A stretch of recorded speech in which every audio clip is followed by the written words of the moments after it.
Ok, au niveau de la qualité des photos, on va les vérifier ici.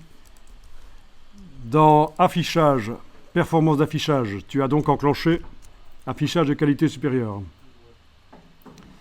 Ok, tu peux essayer de désactiver ceci peut-être. Autoriser les paramètres d'affichage de niveau objet.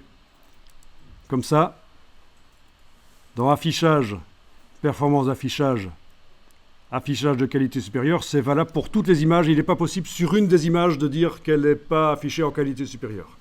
On a empêché qu'on puisse aller sur une image indiquer qu'elle n'est pas affichée en qualité supérieure. Elles sont toutes affichées en qualité supérieure. Si malgré tout ton image reste pixelisée, pourrie, c'est qu'elle est vraiment trop petite, quoi. Ça, il y a peut-être un petit problème si c'est vraiment très limite. Sinon, on peut essayer d'améliorer les choses dans Photoshop. Oui, parce qu'on n'a pas dit ça. Mais tout ce que je viens de faire là dans InDesign au niveau de la création des couvertures, il y a possibilité, en plus de tout ça, d'aller dans Photoshop faire des calques de réglage, des effets spéciaux sur les images, les ternir, les contraster, les rendre plus nettes. Oui, c'est infini le nombre de choses qu'on peut faire. Mais ça, on va peut-être faire une fois qu'on aura décidé quelle est la couverture qui a le meilleur look parmi toutes celles qu'on a fait. Ça fera partie des choses qu'on va essayer d'améliorer peut-être. Les couleurs, les nettetés, parfois ça peut être intéressant d'enlever du contraste, par exemple sur les galets ici. Ternir. On se dit, tiens, amener du contraste dans une image, c'est toujours l'améliorer, mais pas nécessairement. Parfois, quand elle est intégrée à autre chose,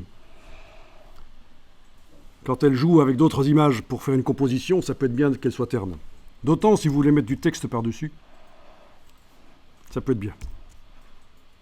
Alors ici, dans l'explication, je n'ai pas non plus dupliqué de blocs. Commencer à jouer sur les transparences des blocs, ça c'est éventuellement après, quand on ajoute des informations sur la couverture en plus.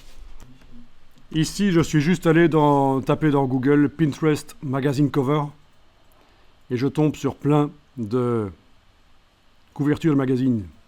Et donc vous voyez que en plus, c'est la même chose pour les livres en fait, hein. En plus du titre du magazine, vous avez des informations supplémentaires. Ben oui. Et si, en les mettant par-dessus l'image, elles n'apparaissent pas claires, on peut mettre des blocs à moitié transparents sous le texte pour qu'il soit lisible. Ici, je ne vois pas de couverture qui ont utilisé cette technique du bloc semi-transparent. Ils se sont toujours arrangés pour mettre le texte sur un fond.